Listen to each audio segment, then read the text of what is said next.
যেতে দেবে? সেটা তোমার উপর ডিপেন্ড করবে, ঠিক আছে?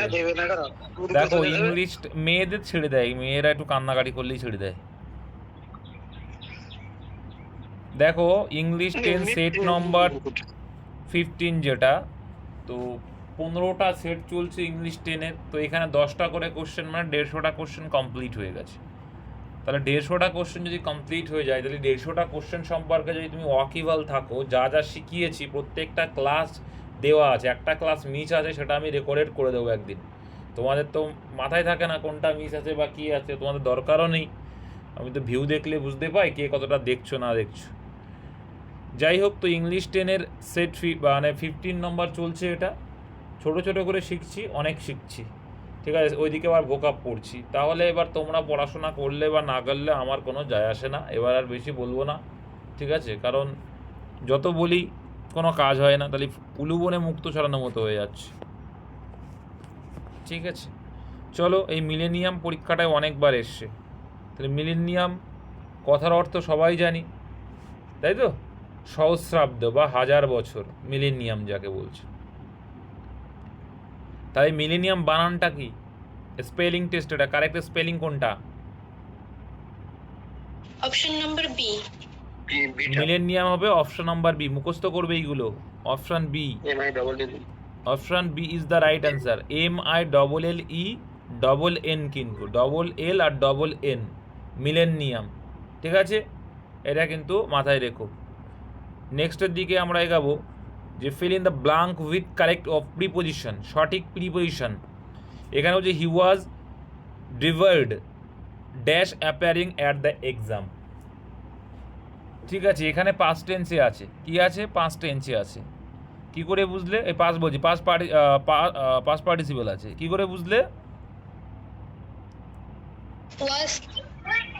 কারণ দেখো অজের পরে কি ভার্বের কোন ফর্ম হয়? হয় আইএনজি হবে, না হয় থার্ড ফর্ম, তাহলে এটা থার্ড ফর্ম আছে। এটা তাহলে মেন ভার্ব কি এটার মেন ভার্ব কি? তোমরা হয়তো অনেকে পড়েছো, ডেভার। ডেভার মানে কি? ডেভার মানে কি? কোনো কিছু থেকে বঞ্চিত করা। কি? কোনো কিছু থেকে বঞ্চিত করা, এটা ভার্ব, করা। বঞ্চিত করা বা বাধা দেওয়া, বা কোনো কাজে কাউকে ডেভার করছো মানে বাধা দিচ্ছ। এর যদি তাহলে আমরা সিনোনিম বলতে চাই, তাহলে কি? বাধা দেওয়া মানে প্রহিবিট করা। কি করা? প্রহিবিট বলতে পারি। আর কি বলতে পারি বাধা দেওয়ার অর্থে? ব্যান করে দেওয়া, নিষেধাজ্ঞা জারি, এক্সক্লুড করে দেওয়া কোয়া থেকে, কোনো একটা জায়গা থেকে এক্সক্লুড করে দিচ্ছ তুমি। আর কি করতে পারো? ফরবিড, নিষেধাজ্ঞা যখন বলেছি তাহলে ফরবিডও বলতে পারি। প্রত্যেকটা অডই জানা, এইভাবেই সিনোনিমগুলো মুখস্থ করতে হয়, বারে বারে রিভিশন চেষ্টা করতে হয় তোমার যেগুলো জানা সেইগুলো দিয়ে করা। তাই ডেবার মানে কি? বঞ্চিত করা এখানে আছে। এই ডেবারের সঙ্গে কি যাবে? আচ্ছা, প্রহিবিটের সঙ্গে কি যায়? ব্যানের সঙ্গে কি যায়? কোনটা যাবে? প্রিপোজিশন কি যাবে? ভাই একই তো, প্রহিবিট ব্যান ফ্রম, কি ফ্রম হয়, হি ওয়াজ ডিভার্ড ফ্রম, তাকে কি করা হয়েছিল? বঞ্চিত করা হয়েছিল অ্যাপিয়ারিং দ্য এক্সাম, ঠিক আছে? পরীক্ষায় বসতে বা অ্যাপিয়ার করতে, তাকে পরীক্ষায় বসতে দেওয়া হয়নি তার মানে। তাহলে ডেভারের পরে কি বসে? ফিক্স প্রিপোজিশন, মনে রাখবে ফ্রম, ঠিক আছে? তাহলে কি? প্রহিবিট ফ্রম, কোনো কিছু থেকে যখন তোমাকে থামানো হচ্ছে তাহলে ফ্রম, এখানে ডেভারের পরে কি আসে? ফ্রম। ডেভার মানেটা কি সেটাও বুঝে গেলে। আর ডেভারের সেকেন্ড ফর্ম হচ্ছে এইটা, ডেভার্ড, আবার থার্ড ফর্মও কিন্তু এটা। তাহলে এখানে কী কী শিখলে? এখানে তার মানে শিখলে, ডেভার্ডের মেন ভার্ব শিখলে, কি ডেভার মেন ভার্বটা মানে কি? বঞ্চিত করা বা কোনো কাজে বাধা দেওয়া। তার সিনোনিম শিখলে প্রহিবিট, ব্যান, এক্সক্লুড, ফরবিড করা। আর একটা কি শিখলে? ডেভারের সঙ্গে ফিক্স প্রিপোজিশন কি হয়? ফ্রম হয়। আবার কি শিখলে? যে ডেভারের 3টে ফর্মই, ডেভার্ড, ডেভার্ড, বানানটা দেখে না, ডেভার্ড। নেক্সটের দিকে আমরা এগাবো, identify the point with error. এখানে এরর কি আছে? তোমরা জানো দুইয়ের মধ্যে তুলনার ক্ষেত্রে আইদার আর নাইদার ইউজ করি আমরা দুইয়ের মধ্যের ক্ষেত্রে। তাই neither of the two boys, very good. Neither of the two boys মানে কোনো বালকই নয়, হ্যাভ সাবমিটেড, এই যে বলেই দিয়ে ভুল বুঝে গেছো কোথায়, সাবমিট করেনি দেয়ার অ্যাসাইনমেন্ট। তাহলে কেউই, দুইজনের কেউই সাবমিট করা নিয়ে অ্যাসাইনমেন্ট। তাই নাইদার অফ এর পরে ভার্ব সবসময় কি হয়? নাইদার অফ যখন থাকে কি হয়? ভার্ব কি দেখো, ভার্ব কি হবে? নাইদার, আইদার, শোনো এগুলো বলি, নাইদার, আইদার এইগুলো যদি থাকে সেক্ষেত্রে তোমরা মাথায় রাখবে যে কি হয়, ভার্ব সিঙ্গুলার হবে। তাহলে এখানে হ্যাভ সাবমিটেড হবে না, হবে কি Has submitted. Has submitted. Has submitted. ঠিক আছে, তা এইটাই মেইনলি ভুল আছে। তাছাড়া এখানে আর একটা পার্টেও কিন্তু ভুল আছে। কোথায় ভুল আছে বলো তো? দেয়ার হবে না, যেহেতু সিঙ্গুলার বলছি, তাহলে এই সিঙ্গুলার সাবজেক্ট হিসেবে যদি কাজ করে, এইখানে সিঙ্গুলার সাবজেক্ট হিসেবে কাজ করছে বলেই তো হ্যাজ আসছে। এই টু বয়েজ দেখে যেন দেয়ার করবে না, এখানে হবে হিজ। কী হবে? হিজ। তাহলে এখানে দুটো পার্টে কিন্তু ভুল আছে, দুটো পার্টে ভুল আছে। তাই দুটো পার্ট শেখানোর জন্য এটা করা কিন্তু। তাহলে এইখানে দেয়ারের জায়গায় হিজ হবে, হ্যাভের জায়গায় হ্যাজ হবে, শেখানোর জন্যই করা। পরীক্ষার সময় দুটোই থাকবে না, যে কোনো একটাই তোমার এরর থাকবে। ক্লিয়ার করতে পারলাম? তাহলে নাইদার অফ, আইদার অফ হচ্ছে সিঙ্গুলার হিসেবে কাজ করে, তার জন্য ভার্বটাও সিঙ্গুলার হিসেবে হবে, এবং যদি প্রসেসিভ প্রোনাউন থাকে সেটাও কিন্তু সিঙ্গুলার হিসেবে ইউজ করব।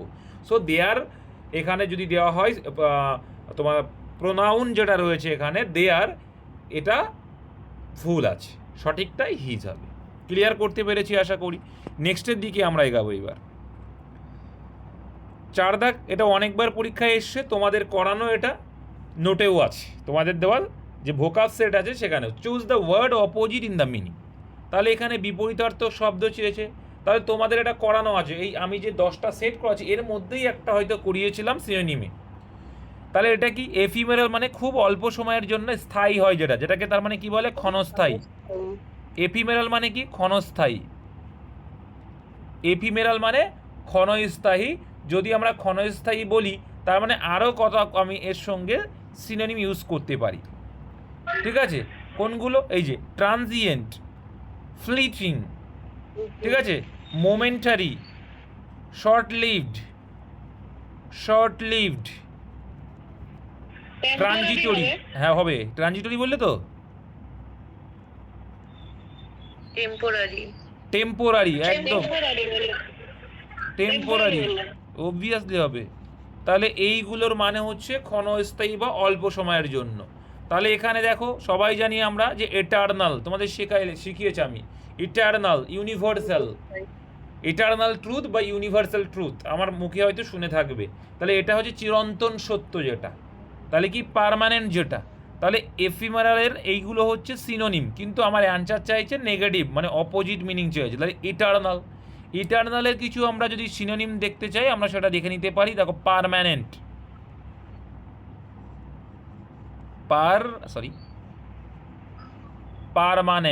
পার্মানেন্ট, ওকে। আরও কি বলতে পারি? লং টাইম, ভেরি গুড হবে। লং লিভড বা লং টাইম একদম হবে। ইমমর্টাল, ইটার্নাল মানে চিরন্তন, মানে কি? যেটা ইমমর্টাল, মরবে না কোনো দিন, ইমমর্টাল, সেই হিসাবে বলতে পারি। এভার লাস্টিং, মানে লাস্ট করেই যাবে, এভার লাস্টিং বলতে পারি। লং লিভড বলতে পারি। আর একটা খুব সুন্দর ওয়ার্ড, পারপিচুয়াল। কি? পারপিচুয়াল। এই সিনোনিমগুলো মনে রাখবে, প্র্যাকটিস করবে, বারে বারে বলার চেষ্টা করবে। ক্লাসে যখন একই জিনিস রিপিটেশন আসছে তখন বলার চেষ্টা করে, ভুল হলেও অসুবিধা নেই। তাহলে ট্রানজিয়েন্ট, ফ্লিটিং, মোমেন্টারি, এগুলো সব কি ওর সিনোনিম, বাট এখানে ইটার্নাল হচ্ছে অ্যান্টোনিম। এমনভাবে শেখাবো তোমরা যদি চেষ্টা করো ভাই, পরীক্ষার সময় মনে হবে জল ভাত, কমন চলে আসবে, গ্যারান্টি বলতে পারি। A person who walks in sleep, এইটা পরীক্ষায় অনেকবার এসছে, যে ব্যক্তি ঘুমের মধ্যে হাঁটে। আর একটা হচ্ছে ঘুমের মধ্যে কথা বলে। তো এখানে হচ্ছে দেখো, এখানে কি রয়েছে? সোমনাম্বুলিস্ট, ফিলাটেলিস্ট, মিসোগাইনিস্ট, অ্যানথ্রোপোলজিস্ট। 4টে অপশানই কিন্তু অনার্স সাবডিভিশনের জন্য ইম্পর্ট্যান্ট। তো আমরা 4টে অপশানই কিন্তু ক্লিয়ার করে দেব। দেখো ভাই, সোমনাম্বুলিস্ট মানে কি? দেখো দেখো সোম মানে কি জানি? সোম, দেখো আমি ক্লিয়ার করছি। দেখো, সোমনাস মানে হচ্ছে ঘুম, আর অ্যাম্বুলারি মানে হচ্ছে হাঁটা। তাহলে সোমনাম্বুলিস্ট হবে আনসার। ঠিক আছে, যে ঘুমের মধ্যে হাঁটে তাকে আমরা বলি সোমনাম্বুলিস্ট। আর একটা যেমন আছে কি সোমনাম লোকিউ, লোক মানে কি? কথা বলা, এই লোকিউ মানে কথা বলা। তাহলে সোম মানে ঘুমানো আর লোক মানে কথা বলা, সোমনাম লোকিউ হয়, তাই তো? এইগুলো কিন্তু একটু মাথায় রাখবে। তাহলে ঘুমের মধ্যে কথা হলে সোমনাম লোকিউ হবে, আর যদি হাঁটা বলে সোমনাম বুলিস্ট বলি। সোমনাম বুলিস্ট মানে হচ্ছে আ পার্সন, যে ব্যক্তি হু, যে মানে ওয়াক্স ইন স্লিপ, ঘুমের মধ্যে হাঁটে। তাহলে অ্যান্সার আমাদের কমপ্লিট। এবার আমাদের philatelist. What is the meaning of philatelist? One who collects কি স্ট্যাম্পস, ওয়ান হু কালেক্টস বা a person who collects stamps, যে টিকিট সংগ্রহ করে, ডাক টিকিট সংগ্রহকারীকে আমরা কি বলি? ফিলাটেলিস্ট। চলো, ভেরি গুড। মিসোগাইনিস্টটা কাকে বলবো তাহলে? আ পার্সন বা one who hates, one who hates, miso মানে ঘৃণা করা। আর গাইনোলজিস্ট থেকে আসছে কি? গাইনোলজিস্ট পড়েছে তো, তাহলে গাইনো মানে কাদের বোঝায়? মেয়ে, আর অ্যান্ড্রো মানে ছেলে বোঝায়, তাই না? তাহলে ওয়ান হু হেট, এটা মিসো মানে ঘৃণা করা, গাইনো মানে মেয়ে, মানে কি? তাহলে কি হলো? ওয়ান হু হেটস ওমেন, মেয়েদের যারা ঘৃণা করে তাকে বলে কি? মিসোগাইনি, নারী বিদ্বেষী। অ্যানথ্রোপোলজিস্ট মানে কি? নৃতত্ত্ববিদ্যা, যারা ওই প্রাচীন বিষয় হাড় নিয়ে সব নৃবিজ্ঞানী বলতে পারে, একদম। আর্কিটেক্ট, তাই তো? আর্কিটেকচার না, আর্কিটেক্ট না, অ্যাকচুয়ালি আমি ভুল বললাম। নৃতত্ত্ববিদ্যা মানে হাড় নিয়ে গবেষণা। নৃতত্ত্ববিদ্যা, অ্যানথ্রোপোলজিস্ট। নেক্সট, তারপরে মানে প্রাচীন বিষয়বস্তু নিয়ে যারা গবেষণা করছে, হ্যাঁ। Choose the correct passive voice. They made him captain. They made him captain, এখানে কি কি পাচ্ছ? একটু গঠনটা যদি লিখি, দে হচ্ছে সাবজেক্ট, মেড কিসে আছে? ভিটুতে আছে, আর এখানে হিম অবজেক্ট, তাই তো? হিম ক্যাপ্টেইন তো ক্যাপ্টেইন হিসাবেই থাকছে, অসুবিধা নেই। তো বাদ বাকি যেটা আছে, তাহলে সাবজেক্ট, ভিটু আর অবজেক্ট। তাহলে এখানে বলছে প্রথম কাজ হচ্ছে কি? অবজেক্টকে সাবজেক্ট করা। তাহলে অবজেক্টকে সাবজেক্ট করো মানে প্রথমে আমাকে হিকে আনতে হবে। অবজেক্ট হিম রয়েছে, সাবজেক্ট কী হয়? হিমের হি হয়। তাহলে এখানে প্রথমে এটা আমরা আউট করে দিলাম। এইবার দেখো ভিটু আছে, ভিটু থাকলে আমরা হেল্পিং ভার্ব হিসেবে কী নিয়ে আসি? শিখেছি ভিটু থাকলে ওয়াজ ওয়্যার। তাহলে হির পরে কি বসবে? ওয়াজ বসবে না ওয়্যার বসবে? অবভিয়াসলি ওয়াজ বসবে, তাহলে হি ওয়াজ। এইবার বলছে ভার্বের 3 নম্বর নিয়ম কি বলছে? ভয়েস চেঞ্জের। আবার বলছি ভয়েস চেঞ্জ যারা দেখোনি, study voice change and narration change by study with Abdullah বলে সার্চ করো, একদমই পেয়ে যাবে, কোনো টেনশন নেই, কোনো টেন্স শিখতে হবে না, ইজিলি করতে পারবে। তাহলে হি ওয়াজ ভার্বের থার্ড ফর্ম কি হয়ে যাবে? এখানে মেডই হয়, মেক, মেড, মেড। ওকে, ভেরি গুড। তাহলে হি was made, he was made একটা অপশানেও নেই, আর অ্যান্সার তাহলে এইটা। তাকে কি তৈরি করা হয়েছে? He was made captain, he was made captain, তাকে ক্যাপ্টেইন বানানো হয়েছে। কার? এবার দেখো বাই নামক প্রিপোজিশন দিয়ে, এইবার রয়েছে দে, দে থাকলে কি হয়? সাবজেক্ট, এবার অবজেক্ট দেম, তাহলে হয়ে গেল। তাহলে 5টা রুলস যদি মনে রাখি আমরা, সেক্ষেত্রে ইজিলি আমরা ভয়েস চেঞ্জ করতে পারি। কি কি বলেছিলাম? প্রথম চেঞ্জ কি হয়? প্রথম অবজেক্টকে কি করতে হবে? সাবজেক্ট করতে হবে, প্রথম নাম্বার, এইভাবে মনে রাখবে। 2 নম্বরে কি করতে হয়? হেল্পিং ভার্বের পরিবর্তন, হেল্পিং ভার্বের পরিবর্তন, তার জন্য আবার নিয়ম আছে হেল্পিং ভার্বের। 3 নম্বর রুলস কি? ভার্বের থার্ড ফর্ম ভয়েস চেঞ্জের ক্ষেত্রে। 4 নম্বর রুলস কি বলছে? বাই নামক প্রিপোজিশন। 5 নম্বর রুলস কি বলছে? সাবজেক্টকে অবজেক্ট করা। এইগুলো যদি মনে রাখা হয় স্টেপ বাই স্টেপ, ইজিলি করা যায়। ন্যারেশন চেঞ্জের ক্ষেত্রেও তাই।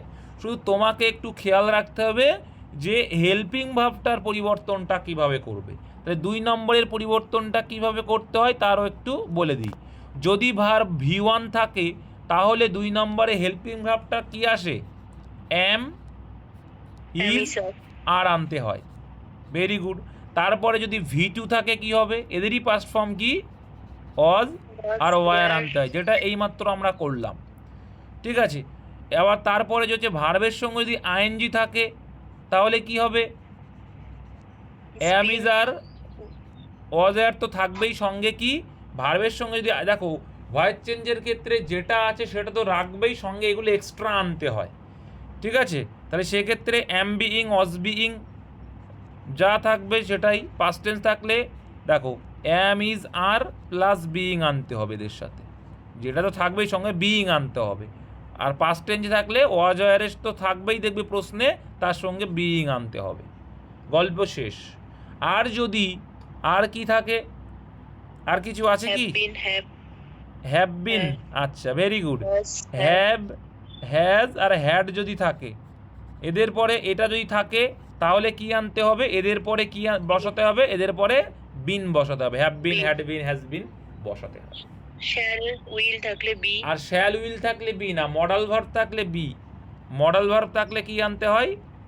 মডাল ভার্বের সঙ্গে বি আনতে হয়। ব্যাস, গল্প শেষ। ঠিক আছে, এই গেল। আর যদি ইম্পারেটিভ সেন্টেন্স হয়, ইম্পারেটিভ কোনটা? আদেশ, অনুরোধ যেগুলো থাকে, অনুরোধ বোঝালে প্লিজ থাকলে কি করতে হয়? You are requested to, you are requested to দিয়ে যা আছে তাই বসিয়ে দেবে। গল্প শেষ।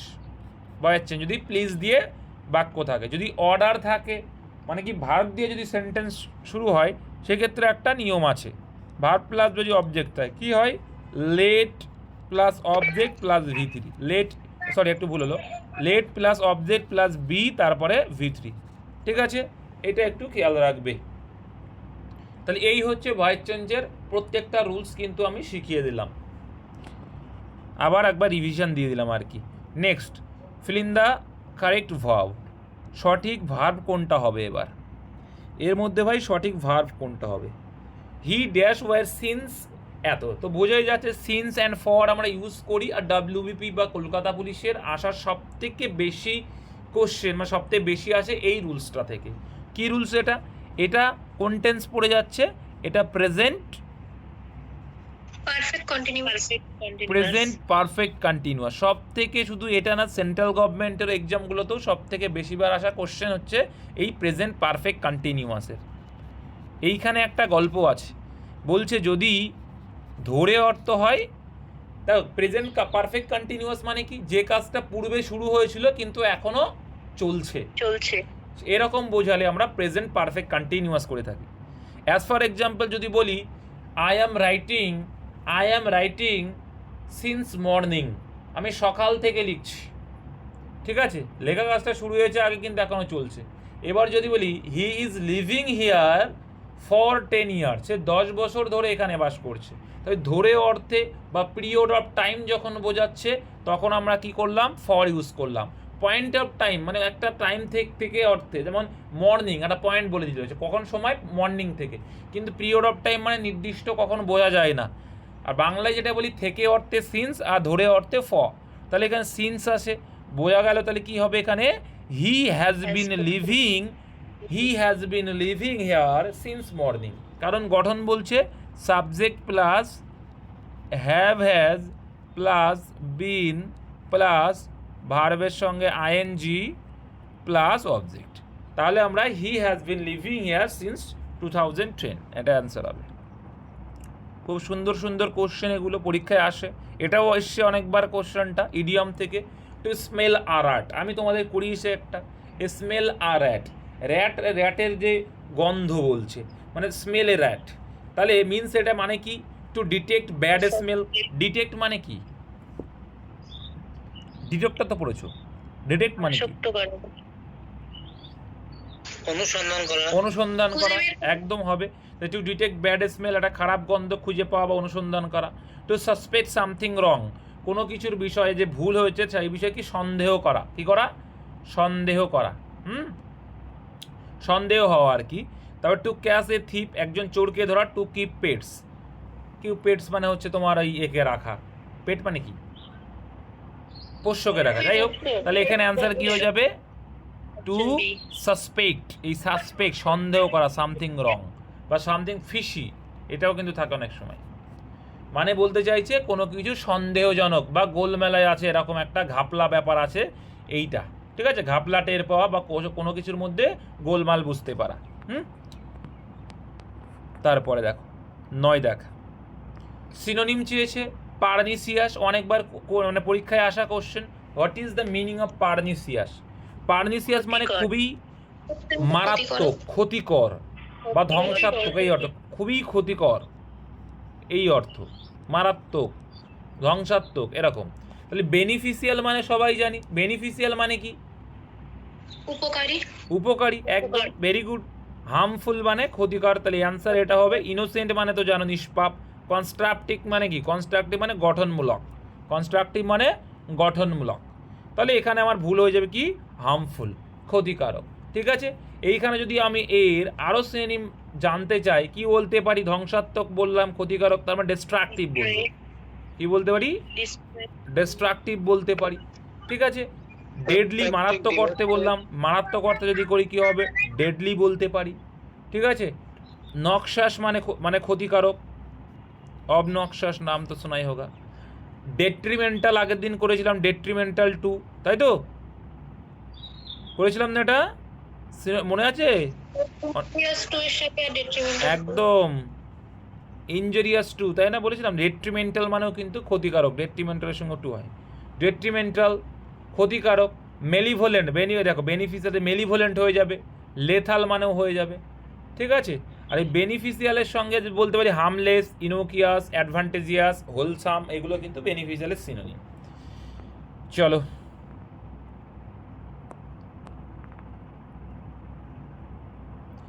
এবার লাস্ট কোশ্চেন আজকের set 15-এর।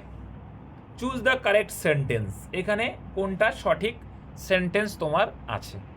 The jury were divided in its opinion. তো এইটা কোশ্চেন এসেছিল, এটা প্রিভিয়াস ইয়ার কোশ্চেন। জিউরিদের কি মত পার্থক্য হয়েছে, এরকম একটা গল্প বলতে চাইছে। কোথায় ভুল আছে? যখন জুরির সদস্যরা আলাদা আলাদা মত দেয় আর কি।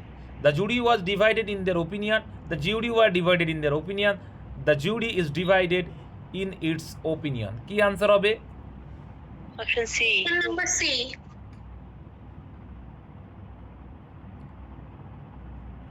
Option C. Option number C is the right answer. কেন? The jury were divided in their opinion. এইটা কিন্তু একটা নিয়মটা মাথায় রাখবে, এখানে কিন্তু অনেকে ভুল করে। দেখো, কালেকটিভ নাউন যদি ভাগ হয়ে কাজ করে, এটা কিন্তু জুরি কি? জুরি মানে কিন্তু কালেকটিভ নাউন। এরা কিন্তু ভাগ হয়ে কাজ করলে প্লুরাল হবে, ভাগ হয়ে কাজ করলে প্লুরাল, কিন্তু একত্রিত হয়ে কিন্তু করলে দেখো ডিভাইডেড ইন দেয়ার ওপিনিয়ন, তাহলে তাদের ওপিনিয়নটাকে ডিভাইড, আলাদা কাজ করছে। তখন কিন্তু আমরা এইটা সুন্দর একটা নিয়ম লিখে নিয়ে পরীক্ষা এসেছিল এই জন্য। কালেকটিভ নাউন যদি ভাগ হয়ে কাজ করে তবে প্লুরাল, আর একসাথে করলে সিঙ্গুলার।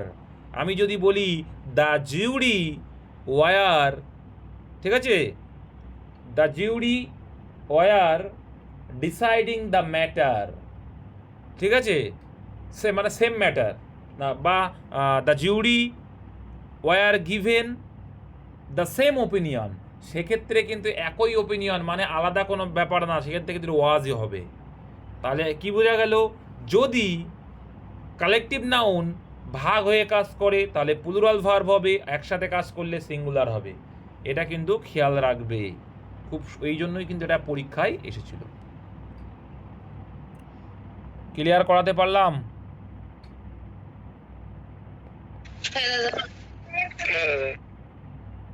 Very good.